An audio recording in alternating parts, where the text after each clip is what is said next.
প্রশ্ন এই রকম টাইপের প্রশ্ন মাধ্যমিকে আসার চান্সেস হাই চান্সেস।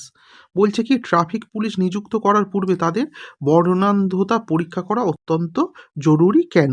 প্রথম পয়েন্টটা কি বলছে? ট্রাফিক সিগন্যালের শনাক্তকরণ।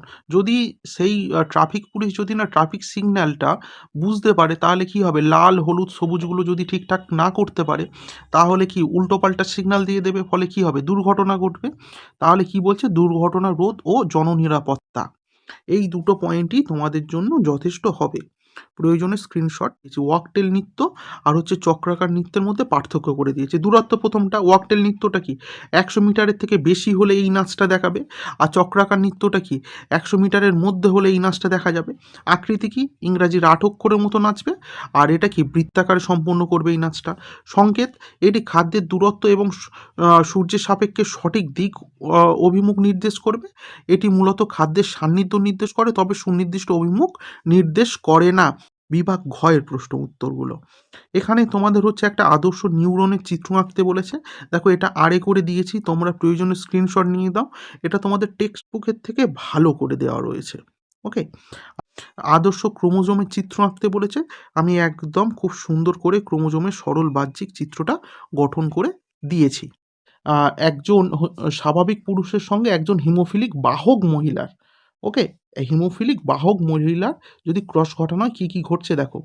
স্বাভাবিক জিনটাকে এইচ, এক্স এর মাথায় বড় হাতের এইচ, আর হিমোফিলিকটাকে এক্স এর মাথায় ছোট হাতের এইচ। তাহলে স্বাভাবিক পুরুষ হবে এক্স এর মাথায় বড় হাতের এইচ ওয়াই, আর হিমোফিলিক বাহক, তাহলে বাহক যখন শুধুমাত্র একটা জিন থাকবে, এদের ক্রস ঘটানো হলো, তাহলে আক্রান্ত পুত্র পাবো আমরা, স্বাভাবিক পুত্র পাবো, বাহক কন্যা পাবো, আর কি স্বাভাবিক কন্যা পাবো।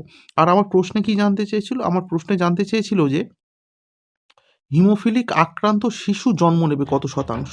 এখানে দেখো তাহলে 4 জনের মধ্যে একজন জন্ম নিয়েছে, তাহলে উত্তর হয়ে যাবে আমাদের 25%। খুব গুরুত্বপূর্ণ প্রশ্ন, এই প্রশ্নটাও কিন্তু বেশ গুরুত্বপূর্ণ প্রশ্নের মধ্যে একটা প্রশ্ন।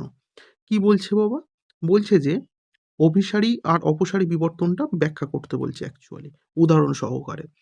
অপসারী বিবর্তন দেখো, বলছে যখন একই পুরুষের থেকে উৎপন্ন জীবসমূহ ভিন্ন ভিন্ন পরিবেশে অভিযোজিত হওয়ার কারণে ভিন্ন ভিন্ন বৈশিষ্ট্য লাভ করে তখন তাকে অপসারী বিবর্তন বলে।